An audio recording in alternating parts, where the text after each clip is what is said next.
नमस्कार दोस्तों। आज मैं आपके लिए लेकर आई हूँ मंगलवार व्रत की कथा। देखिए, मंगलवार व्रत की कथा का बहुत ही अच्छा फल मिलता है।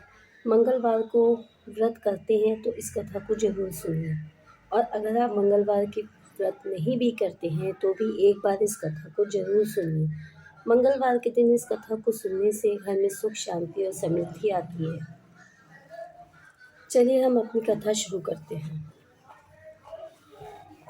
व्यास जी बोले, एक बार नैमिषारण्य तीर्थ में 88,000 मुनि एकत्र होकर पुराणों के ज्ञाता श्री सूत जी से पूछने लगे। शौनकादिक ऋषि बोले, हे महामुनि, आपने अनेक पुराणों की कथा सुनाई है।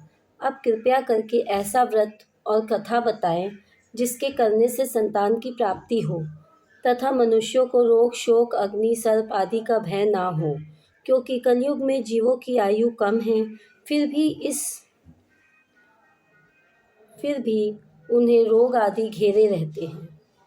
तो श्री हरि का ध्यान वो कैसे कर सकते हैं? श्री सूत जी बोले, हे मुनियों, तुमने बहुत ही सुंदर कथा पूछी है। श्री भगवान जी श्री कृष्ण और युधिष्ठिर का संवाद तुम्हारे सामने कहता हूँ, ध्यान पूर्वक सुनो। एक समय पांडवों की सभा में श्री कृष्ण जी बैठे हुए थे और युधिष्ठिर ने भगवान श्री कृष्ण से प्रश्न किया, हे भगवान, हे गोविंद, आपने मेरे लिए अनेकों कथाएं सुनाई हैं। कृपया करके कोई ऐसा व्रत या कथा बताएं जिसके करने से मनुष्यों को पुत्र की प्राप्ति हो। प्रभु, बिना पुत्र जीवन व्यर्थ है और बिना पुत्र नरकगामी होता है। पितृ ऋण से छुटकारा नहीं मिल सकता और ना पुन्नाग नामक नरक में उद्धार हो सकता है। अतः पुत्रदायक व्रत कथा बताएं। श्री कृष्ण भगवान बोले, हे राजन, मैं एक प्राचीन इतिहास सुनाता हूँ, ध्यान देकर सुनो। कुंदनपुर नामक एक नगर था। उसमें नंदा नामक एक ब्राह्मण रहता था। भगवान की कृपा से सब कुछ था, फिर भी वह दुखी था। इसका एकमात्र कारण यह था कि ब्राह्मण की स्त्री सुनंदा के कोई संतान नहीं थी। ब्राह्मण की स्त्री सुनंदा पतिव्रता थी, भक्ति पूर्वक श्री हनुमान जी की आराधना करती थी। मंगलवार के दिन व्रत के अंत में भोजन बनाकर हनुमान जी को भोग लगाने के बाद स्वयं भोजन करती थी। एक बार मंगलवार के दिन ब्राह्मणी कार्य की अधिकता से हनुमान जी को भोग न लगा सकी, तो ब्राह्मणी को बहुत दुख हुआ। उसने कुछ भी नहीं खाया पिया और अपने मन में प्रण करके सो गई कि अब तो वो अगले दिन मंगलवार को ही महावीर जी को भोग लगाकर अन्न जल ग्रहण करेगी। ब्राह्मणी रोजाना भोजन बनाती थी, परंतु स्वयं भोजन नहीं करती थी और मन ही मन श्री हनुमान जी की आराधना करती रहती थी। इसी प्रकार 6 दिन व्यतीत हो गए। ब्राह्मणी सुनंदा अपने निश्चय के अनुसार भूखी प्यासी रही।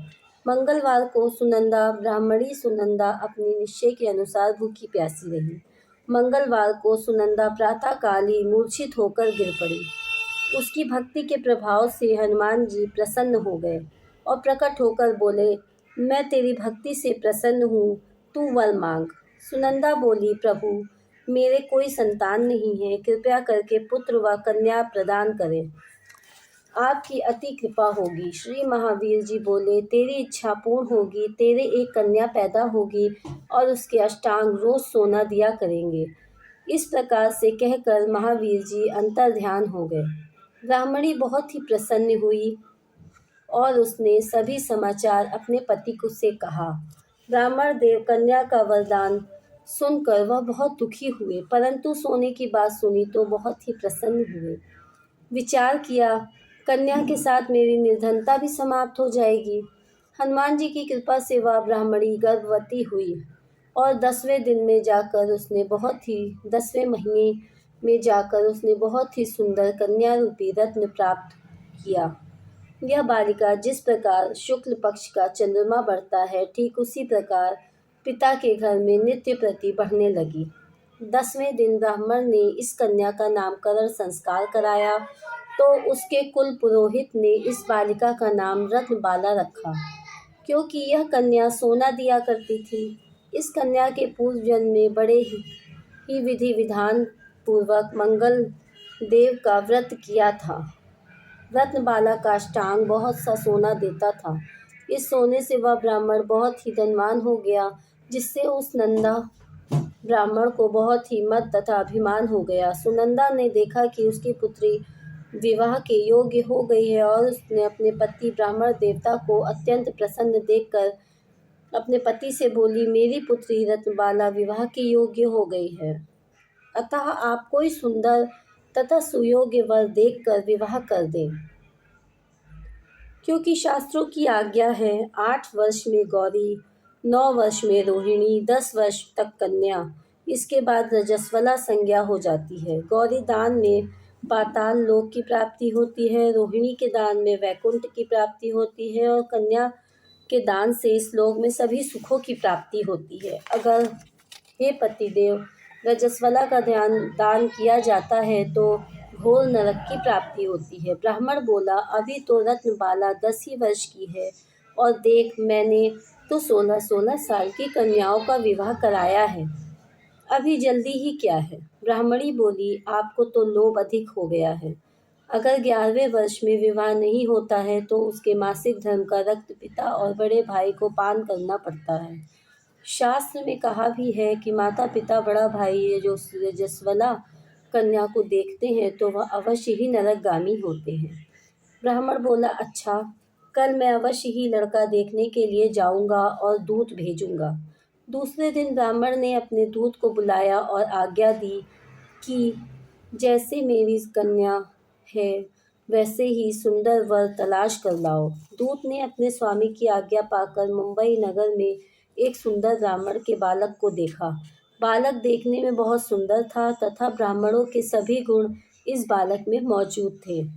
इस बालक का नाम सोमेश्वर था। दूत ने आकर स्वामी नंदा के लिए इस लड़के को बतलाया। ब्राह्मण ने सोमेश्वर को देख विधि पूर्वक विवाह कर दिया तथा कन्यादान में काफी धन दिया। ब्राह्मण ने विधि पूर्वक कन्यादान कर अपने को बहुत भाग्यशाली माना। नंदा को महालोभ हो गया। उसने विचार किया कि यह कन्या तो अब चली जाएगी, अतएव इससे मुझे तो जो सोना मिलता था वह अब नहीं मिलेगा। मेरे पास जो धन था इस कन्या की शादी में खर्च हो गया और जो कुछ बचा है वह सब कुछ ही समय में नष्ट हो जाएगा। इससे इस कन्या का विवाह करके मैंने बहुत बड़ी गलती की है। अब मुझे वही उपाय करना चाहिए जिससे ये कन्या मेरे घर में बनी रहे और अपने ससुराल ना जा सके। ब्राह्मण इसी पर विचार करते करते रात्रि में सो गया।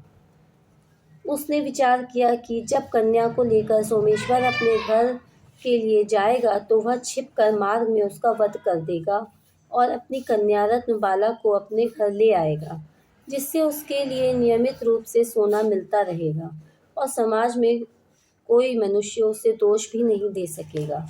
प्रातःकाल नंदा और सुनंदा ने जमाई तथा लड़की को खूब धन देकर विदा किया। सोमेश्वर अपनी पत्नी रत्नबाला को ससुराल में अपने घर लेकर चल दिया। ब्राह्मण नंदा महालोभ के वशीभूत होकर मार्ग में छिपा हुआ था कि जमाई को मारकर रत्नबाला को फिर अपने घर ले जावे, जिससे उसे अष्टांग सोना मिलता रहे, वह कभी निर्धन ना हो जाए। नंदा ने अवसर पाकर सोमेश्वर का व्रत कर दिया और अपनी लड़की रत्नबाला के पास जाकर बोला कि हे पुत्री, मार्ग में लुटेरों ने तेरे पति का वध कर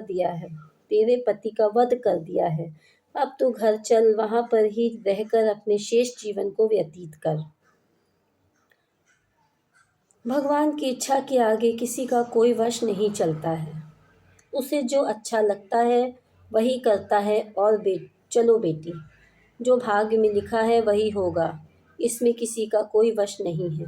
अपने पिता के द्वारा अपने पति की मृत्यु का समाचार सुनकर रत्नबाला बहुत दुखी हुई और अनेक प्रकार से रुदन करने लगी और अपने पिता से बोली, हे पिताजी, इस संसार में जिस स्त्री का पति नहीं है उस स्त्री का जीना व्यर्थ है। मैं अपने पति के साथ ही अपने शरीर को जला दूंगी और सती होकर इस जन्म को और अपने माता पिता के नाम को तथा सास ससुर के यश को समर्थक करूंगी। मैं अब घर लौटकर नहीं जाऊंगी। अपनी कन्या रत्नबाला के वाक्यों को सुनकर ब्राह्मण बहुत दुखी हुआ। विचार करने लगा, मैंने व्यर्थ में इसका वध किया, क्योंकि रत्नबाला उसके पीछे अपने प्राण तक त्याग देने को तैयार है। मेरे लिए यह धन अब प्राप्त होगा ही नहीं। मेरा तो दोनों तरफ से मरण हो गया। और यह सोचकर बहुत ही रोने लगा। सोमेश्वर की चिता बनाई गई। सोमेश्वर की स्त्री रत्नबाला सती होने की इच्छा से अपने पति के सिर को अपनी गोद में रखकर चिता पर बैठ गई। जैसे ही अग्नि लगाई वैसे ही मंगल देव प्रसन्न हो गए और बोले, हे रत्नबाला, मैंने तेरा पति भक्ति से प्रसन्न हूँ, तू वर मांग। रत्नबाला ने अपने पति देव का जीवन दान मांगा। मंगल देव बोले, रत्नबाला, तेरा पति अजर अमर और महाविद्वान हो जाएगा, और भी कुछ इच्छा हो तो वर मांग ले। रत्नबाला बोली, हे ग्रहों के स्वामी, यदि आप मुझ पर प्रसन्न हैं तो मुझे यह वरदान दीजिए कि जो आपका मंगलवार के दिन व्रत करे, लाल पुष्प लाल चंदन से पूजन कर आपको स्मरण करे, उसको रोग और व्याधि कभी ना हो, उसका स्वजनों से कभी वियोग ना हो और सर्प अग्नि और शत्रुओं का भय ना रहे। जो स्त्री मंगलवार का व्रत करे वह कभी विधवा ना हो, अनेक पुत्र और पौत्रों की प्राप्ति हो। मंगल देव तथास्तु कहकर अंतर ध्यान हो गए। सोमेश्वर मंगल देव की कृपा से जीवित हो गया। रत्नबाला अपने पति को प्राप्त कर बहुत प्रसन्न हुई और मंगल देव का व्रत प्रत्येक मंगलवार को कर व्रत रात और महावीर की कृपा से इस लोक में नाना प्रकार के सुख भोग कर अंत में पति के साथ स्वर्ग लोक को प्राप्त हुई।